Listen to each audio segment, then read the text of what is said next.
नमस्कार, स्वदेश न्यूज की खास पेशकश में आप सभी का स्वागत है। मैं हूं आपके साथ भागीरथ साहू। चौथे चरण में 10 राज्यों में 96 सीटों पर मतदान होना है। इनमें उत्तर प्रदेश, बिहार, झारखंड, पश्चिम बंगाल, महाराष्ट्र, जम्मू कश्मीर, आंध्र प्रदेश, तेलंगाना और उड़ीसा शामिल हैं।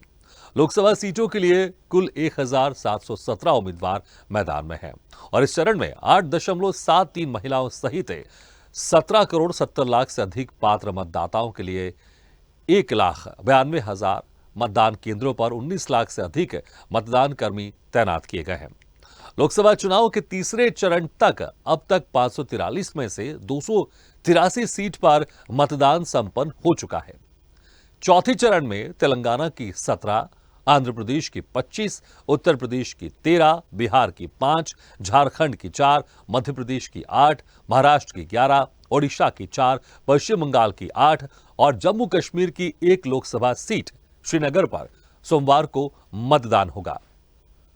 श्रीनगर लोकसभा सीट के चुनाव में लगभग 17,48,000 मतदाता मतदान करने के पात्र हैं और 24 उम्मीदवार मैदान में हैं। इस चरण में कुछ प्रमुख उम्मीदवारों में उत्तर प्रदेश के पूर्व मुख्यमंत्री अखिलेश यादव कन्नौज से और केंद्रीय मंत्री गिरिराज सिंह बेगूसराय बिहार से, नित्यानंद राय उजियारपुर बिहार से और राव साहेब दानवे जालना महाराष्ट्र। इनके अलावा कांग्रेस नेता अधीर रंजन चौधरी और तृणमूल कांग्रेस के उम्मीदवार और पूर्व क्रिकेटर यूसुफ पठान दोनों बहरामपुर पश्चिम बंगाल से, तो भाजपा की पंकजा मुंडे बीड महाराष्ट्र से, एआईएमआईएम के प्रमुख असदुद्दीन ओवैसी हैदराबाद तेलंगाना से और आंध्र प्रदेश में प्रदेश कांग्रेस अध्यक्ष वाईएस शर्मिला कडप्पा चुनाव मैदान में हैं।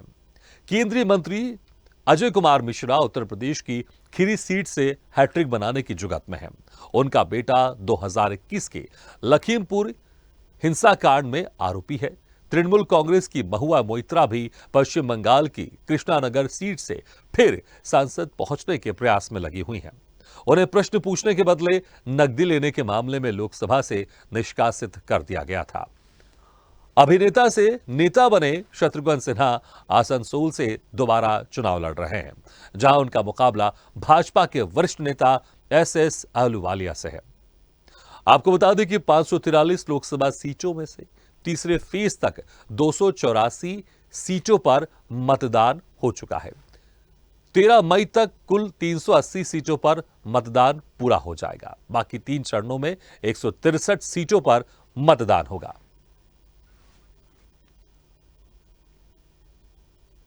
चलिए अब राज्यवार आपको ग्राफिक्स के जरिए बता देते हैं और सबसे पहले शुरुआत करते हैं हम आंध्र प्रदेश से, जहां पर आंध्र प्रदेश की सभी 25 सीटों पर एक ही चरण में 13 मई को मतदान होगा, जिसमें अराकू, श्रीकाकुलम, नरसवरापेट, बापटला, ओंगोल, नंदाल, विशाखापट्टनम, अनकपल्ली, राजमुंद्री, कुर्नूल, अनंतपुर, हिंदूपुर, कडप्पा, नेल्लोर, तिरुपति, ये वो सीटें हैं जहां पर आंध्र प्रदेश में 25 सीटों पर वोटिंग होगी। इसमें मछलीपट्टनम, विजयवाड़ा, गुंटूर, नरसरापेट, बापटला, ओंगोल, नंदियाल, कुर्नूल, नेल्लोर, तिरुपति, राजमपेट, चित्तूर लोकसभा सीट, ये 25 सीटों पर आंध्र प्रदेश में चुनाव होंगे 13 मई को।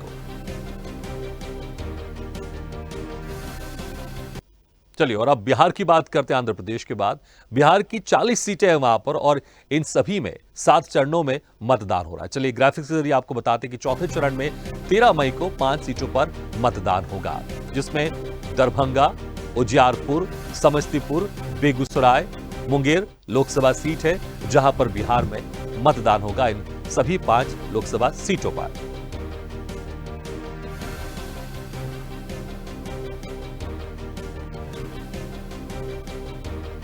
तो बिहार में राजनीति भी बड़ी उठापटक है, क्योंकि जेडीयू के नीतीश कुमार जो कुछ समय पहले आरजेडी के साथ थे, अब फिर से लोकसभा चुनाव में बीजेपी के साथ आ गए हैं, एनडीए में शामिल हो गए हैं।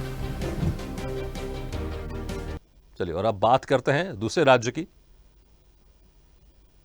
झारखंड के भी आपको बता दें कि कौन कौन सीटों पर वहां पर चुनाव होगा। चौथे चरण से शुरू होकर लगातार जो 4 चरणों में झारखंड में मतदान हो रहा है, जिसमें 14 सीटों में से 4 पर 13 मई को मतदान होगा, जिसमें बीरभूम, सिंहभूम, खूंटी, लोहरदगा, पलामू लोकसभा सीट है, जहां पर झारखंड में इन सीटों पर मतदान होगा 13 मई को। तो 7 चरणों में पूरे लोकसभा चुनाव संपन्न हो जाएंगे झारखंड में। चौथे चरण से लेकर बाकी जो चरण है उसमें मतदान होगा, जिसमें 13 मई को 4 लोकसभा सीटों पर वोटिंग होगी।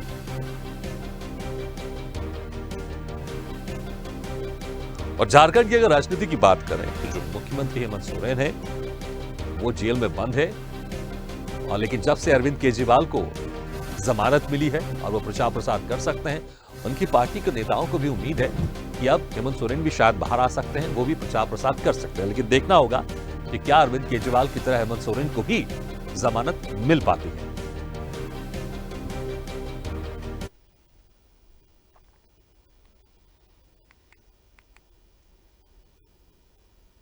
चलिए अब मध्य प्रदेश की बात करते हैं। मध्य प्रदेश की 29 सीटों में से 8 पर चौथे चरण में मतदान होगा। आपको बता दें कि 29 की जो सीटें हैं चौथे चरण में पूरा का पूरा मतदान संपन्न हो जाएगा, और जिसमें 13 मई को 8 सीटों पर मतदान होगा। इसके पहले जो बाकी के 3 चरण थे उनमें बाकी सीटों पर मतदान हो चुका है। इन 8 सीटों पर देवास, उज्जैन, मंदसौर, रतलाम, धार, इंदौर, खरगोन, खंडवा, इन सीटों पर मतदान होगा। तो चौथे चरण में मध्य प्रदेश की सभी सीटों पर मतदान संपन्न हो जाएगा। 29 सीटें मध्य प्रदेश से आती है। 2019 के अगर आंकड़ों की बात कर लें तो एक सीट सिर्फ कांग्रेस के पास थी, और इसके अलावा बाकी की सारी 28 सीटें बीजेपी के हिस्से में थी। इस बार बीजेपी टारगेट लेकर चल रही है 29 से 29 सीटें जीतने का।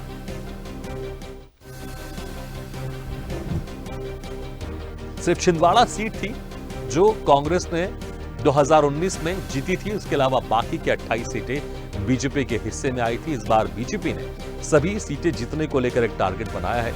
छिंदवाड़ा में काफी जोर शोर से प्रचार प्रसार किया गया। अब 13 मई को चौथे चरण में जो बाकी 8 सीटें हैं वहां पर चुनाव संपन्न हो जाएगा।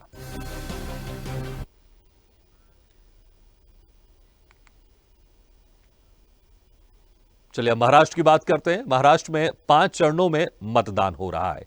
कुल 48 सीटों में से 11 सीटों के लिए मतदान 13 मई को होगा, जिनमें नंदुरबार, जलगांव, रावेर, जालना, औरंगाबाद, मावल, पुणे, शिरूर, अहमदनगर, शिरडी, बीड लोकसभा सीटें हैं, जहां पर मतदान संपन्न होगा। महाराष्ट्र में 13 मई को 11 सीटों पर मतदान होगा। महाराष्ट्र की इस बार राजनीति काफी उठापटक दिखाई दे रही है, क्योंकि जिस तरह से शिवसेना 2 गुटों में बंट गई, हालांकि चुनाव चिन्ह शिंदे गुट को गया, तो वहीं उद्धव ठाकरे को उनको एक नया चुनाव चिन्ह मिला, मशाल।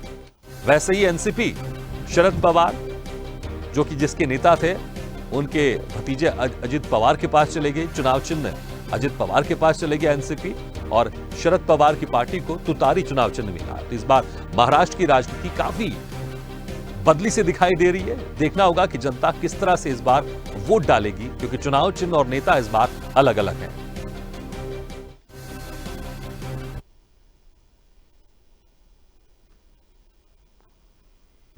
चलिए अब ओडिशा की बात करते हैं कि ओडिशा में कितनी सीटों पर यहां पर मतदान होगा। ओडिशा में 21 सीटों के लिए लगातार 4 चरणों में मतदान हो रहा है। शुरुआत चौथे चरण से हो रही है। 4 सीटों पर 13 मई को मतदान होगा। उसके बाद चरण 5, 6 और 7 में भी वोट डाले जाएंगे, जिनमें कालाहांडी, नवरंगपुर एसटी सीट है, ये बहरामपुर, कोरापुट ये भी एसटी सीट है। इन सीटों पर मतदान होगा। तो ओडिशा में 4 सीटों पर मतदान होगा, और शुरुआत इसकी चौथे चरण से हो रही है।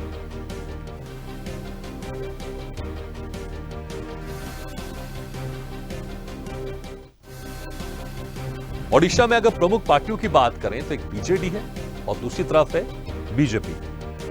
विधानसभा में चुनाव की अगर बात करें तो यहां पर हमेशा बीजेडी, नवीन पटनायक की पार्टी मजबूत स्थिति में रही है। लगातार इस बार भी सरकार है, लेकिन लोकसभा की बात कर लें तो कहीं ना कहीं बीजेपी की स्थिति थोड़ी सी मजबूत दिखाई देती है। इस बार देखना होगा कि कौन सी पार्टी इस बार कमाल करती है। हालांकि कुछ मुद्दे ऐसे होते हैं केंद्र के जिसमें अक्सर देखा गया है कि नवीन पटनायक की पार्टी की तरफ से समर्थन दिया जाता है। इसलिए अक्सर यह भी कहा जाता है विपक्षी पार्टियों खासकर कांग्रेस की तरफ से कि दोनों के बीच में एक अंदरूनी गठबंधन है।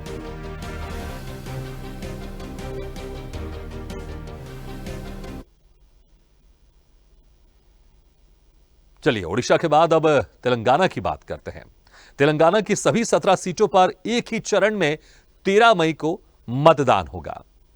और आपको जगह भी बता देते हैं कि कहां-कहां ये वो जगह है जहां पर एक ही चरण में 17 सीटों पर वोटिंग हो जाएगी, जिसमें आदिलाबाद एसटी सीट है, पेद्दापल्ली ये एससी सीट है, करीमनगर, निजामाबाद, जहीराबाद, मेडक, मलकाजगिरी, सिकंदराबाद, हैदराबाद, चेबल्ला, महबूबनगर, नलगोंडा, नागर कुर्नूल एससी सीट है, ये भुवनागिरी, वारनाफाल ये एससी सीट है, महबूबाबाद ये एसटी सीट है, खम्बम लोकसभा सीट, इन सभी सीटों पर एक साथ चुनाव संपन्न हो जाएंगे तेलंगाना में।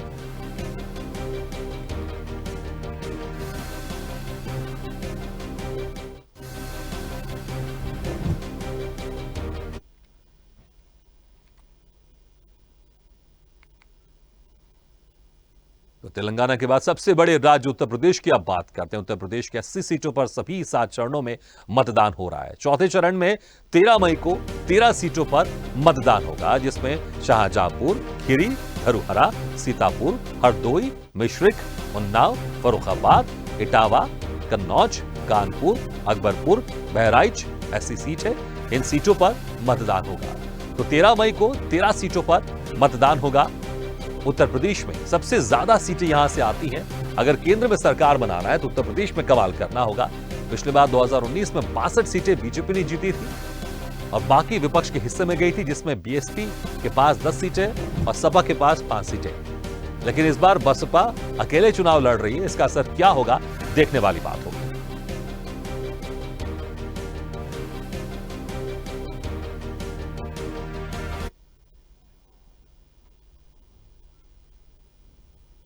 और चलिए अब बात करते हैं पश्चिम बंगाल की। पश्चिम बंगाल में बीजेपी और ममता बनर्जी में यहां पर जंग देखने को मिल रही है। सभी 7 चरणों में यहां पर 42 सीटों पर मतदान हो रहा है। 42 सीटें आती हैं पश्चिम बंगाल से। चौथे चरण में 13 मई को 8 सीटों पर मतदान होगा, जिसमें बहरामपुर, कृष्णानगर, राणाघाट, वर्धमान, पूर्वा, वर्धमान, दुर्गापुर, आसनसोल, बोलपुर लोकसभा सीटों पर मतदान होगा। तो पश्चिम बंगाल में 8 सीटों पर वोटिंग होगी। और संदेश खाली की यहां की जो घटना हुई है, इसको लेकर दोनों ही पार्टी एक दूसरे पर आरोप लगा रही है। इसका असर कितना होगा देखना होगा।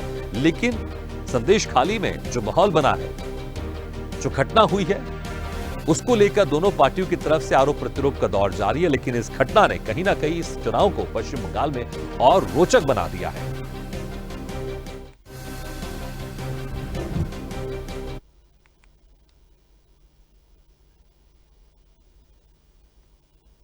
चलिए अब बात करते हैं जम्मू कश्मीर की। जम्मू कश्मीर की 5 सीटों पर लगातार 5 चरणों 1 से लेकर 5 तक में चुनाव हो रहे हैं।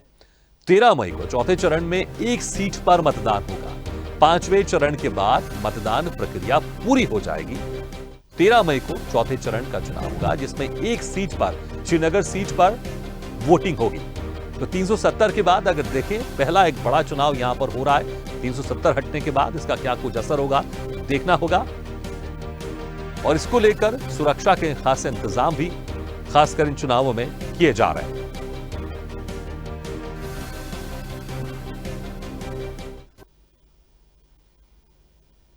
तो एक एक करके हमने आपको सभी राज्यों की, हमने क्षेत्रों के नाम बताया कि कहां कहां पर कितने सीटों पर चुनाव होगा। चलिए अब प्रत्याशियों को लेकर भी आपको बता देते हैं कि किन राज्यों में कौन कौन से प्रत्याशी आमने सामने। सबसे पहले बात करते हैं आंध्र प्रदेश की। भाजपा से कोटापल्ली गीता, वाईएसआरसीपी से, टीडीपी से किंजारोपू राम मोहन नायडू, वाईएसआरसीपी से तिलक पेराडा, टीडीपी से अपलानेदू कलिसिट्टी, वाईएसआरपी से मोलना चंद्रशेखर, टीडीपी से श्री भरत मुथुकुमिली और भाजपा से सीएम रमेश और बूदी मुत्याला नायडू के बीच में यहां पर चुनावी जंग है।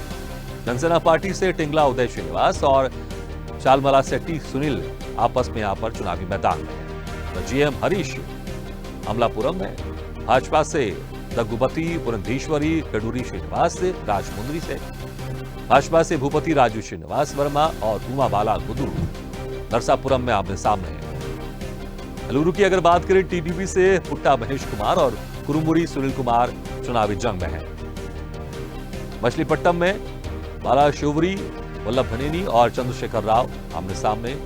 विजयवाड़ा में टीडीपी से केसीनेनी शिवनाथ और केसीनेनी श्रीनिवास आमने सामने हैं चुनावी मैदान में। गुंटूर की अगर बात करें तो चंद्रशेखर ओमासानी और खिलारी वेंकट के बीच में चुनावी जंग है। नरसापेट में श्री कृष्ण देवरालू, बापटला में टीडीपी से कृष्णा प्रसाद तेनेटी और सुरेश बाबू आमने सामने। ओंगोल से श्रीनिवासुलू रेड्डी और चेवरी रेड्डी भास्कर रेड्डी आमने सामने। टीडीपी से वाई रेड्डी शबरी अंदाल में और पोचा ब्रह्मानंद रेड्डी। कर्नूल की सीट भी आपको बता देते हैं, यहां पर नागराजू पंचलिंगला और पीवाई सोमलिया। अनंतपुर में हिंदूपुर में टीडीपी से बीके पार्थ सारथी और वाईएसआरसीपी से जे शांता।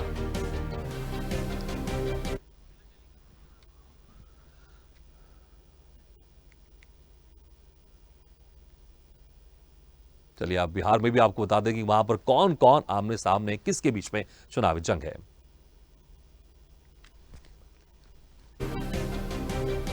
बिहार में दरभंगा में भाजपा से गोपाल ठाकुर और राजद से ललित कुमार, बेगूसराय में भाजपा से गिरिराज सिंह और सीपीआई से अवधेश राय, मुंगेर में जेडीयू से राजीव रंजन सिंह, राजद से कुमारी अनीता, समस्तीपुर में एलजेपी से शंभवी और कांग्रेस से सन्नी हजारी, उजियारपुर से भाजपा से नित्यानंद राय, राजद से आलोक कुमार मेहता, दरभंगा में भाजपा से गोपाल ठाकुर और राजद से ललित कुमार यादव आमने सामने, एक चुनावी टक्कर।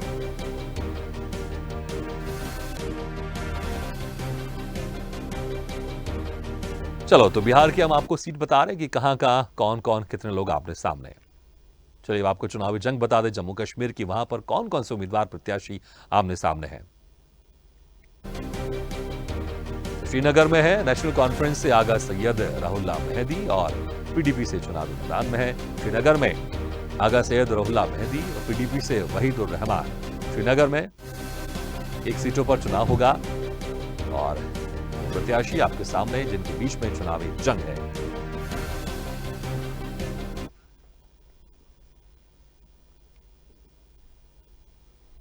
और अब झारखंड के प्रत्याशी भी आपको बता देते हैं। झारखंड में सिंहभूम में भाजपा से गीता कोरा और झामुमो से शुभा मांझी, लोहरदगा से भाजपा से समीर उरावन और कांग्रेस से सुखदेव भगत, खूंटी में अर्जुन मुंडा और कांग्रेस से कालीचरण मुंडा के बीच में चुनावी जंग है। पलामू में भाजपा से विष्णुदयाल राम और राजद से ममता भुइया।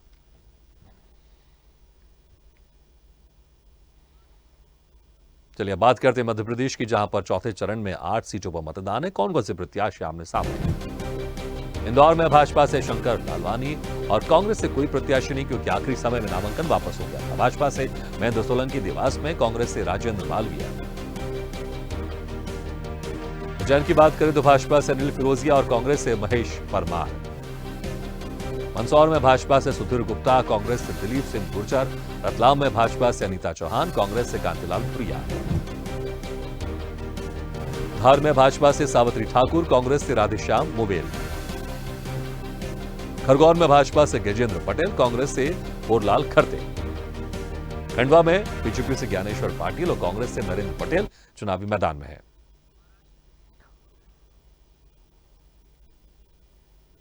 चलिए, आप महाराष्ट्र के प्रत्याशी भी आपको बता देते कि वहां पर कौन कौन आमने सामने, किसके बीच में चुनावी जंग है। नंदुरबार से भाजपा से डॉक्टर हीना गोवित और कांग्रेस एडवोकेट गोपाल कागड़ा पड़वी। जलगांव में भाजपा से स्मिता उदय वाघ, शिवसेना उद्धव से करण बाला साहेब पाटिल। रावेर में भाजपा से रक्षा निखिल खड़से और एनसीपी शरद पवार से श्रीराम दयाल। जालना में भाजपा से दानवी राव साहब और कांग्रेस से कल्याण मंजीत राव।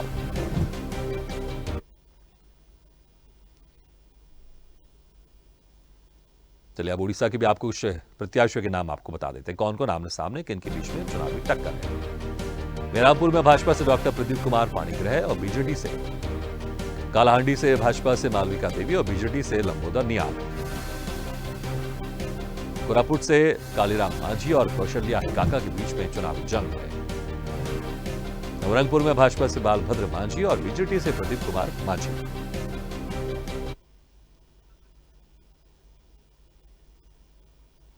चलिए अब बात करते हैं सबसे बड़े राज्य उत्तर प्रदेश की।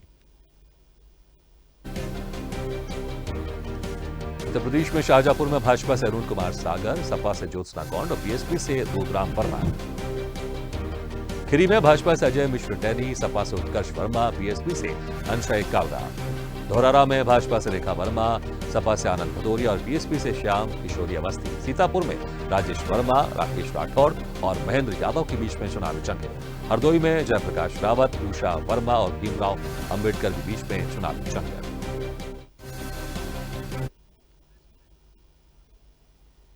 और अब पश्चिम बंगाल की बात कर लेते हैं, वहां पर कौन कौन से खास प्रत्याशी चुनावी मैदान में है। रामपुर में भाजपा से निर्मल कुमार शाह, टीएमसी से यूसुफ पठान और कांग्रेस से अधीर रंजन चौधरी। कृष्णानगर से भाजपा से अमृता राय और टीएमसी से महुआ मोइत्रा। राणाघाट से जगन्नाथ सरकार और मुकुटमणि अधिकारी आमने सामने। भाजपा और टीएमसी में यहां पर चुनावी जंग है। और अब तेलंगाना की भी बात कर लेते हैं, वहां से कौन से खास प्रत्याशी चुनावी मैदान में है। आदिलाबाद में बीआरएस से अथराम सक्कू और कांग्रेस से अर्थम सुगुना। पेड़ापल्ले में बीआरएस से ईश्वर कोपुल्ला और कांग्रेस से वामसी कृष्णा। करीमनगर में बीआरएस से विनोद कुमार कोइनापल्ली और वेलचला राजेंद्र यादव के बीच में चुनावी जंग। निजामाबाद में गोवर्धन बाजी रेड्डी और जीवन रेड्डी 35। चलिए आपको कुछ हाई प्रोफाइल सीटों के बारे में बता देते कि वहां पर कौन कौन चुनावी मैदान में है। तो कन्नौज से अखिलेश यादव चुनावी मैदान में उत्तर प्रदेश में। श्रीनगर से उमर अब्दुल्ला पूर्व मुख्यमंत्री हैं। बेगूसराय से केंद्रीय मंत्री गिरिराज सिंह चुनावी मैदान में हैं। रामपुर से अधीर रंजन चौधरी। कृष्णानगर से महुआ मोइत्रा। तो हाई प्रोफाइल सीट आपको बता रहे हैं। आसनसोल से शत्रुघ्न सिन्हा। हैदराबाद से असदुद्दीन ओवैसी। तो कड़प्पा से वाईएस शर्मिला।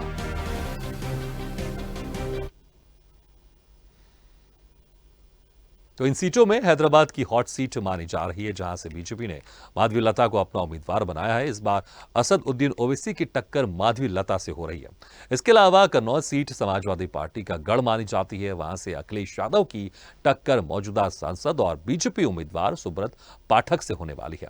साथ ही पश्चिम बंगाल की बहरामपुर सीट पर दिलचस्प मुकाबला देखने को मिल सकता है, क्योंकि कांग्रेस उम्मीदवार अधीर रंजन चौधरी के सामने तृणमूल कांग्रेस ने पूर्व क्रिकेटर यूसुफ पठान को अपना उम्मीदवार बनाया है।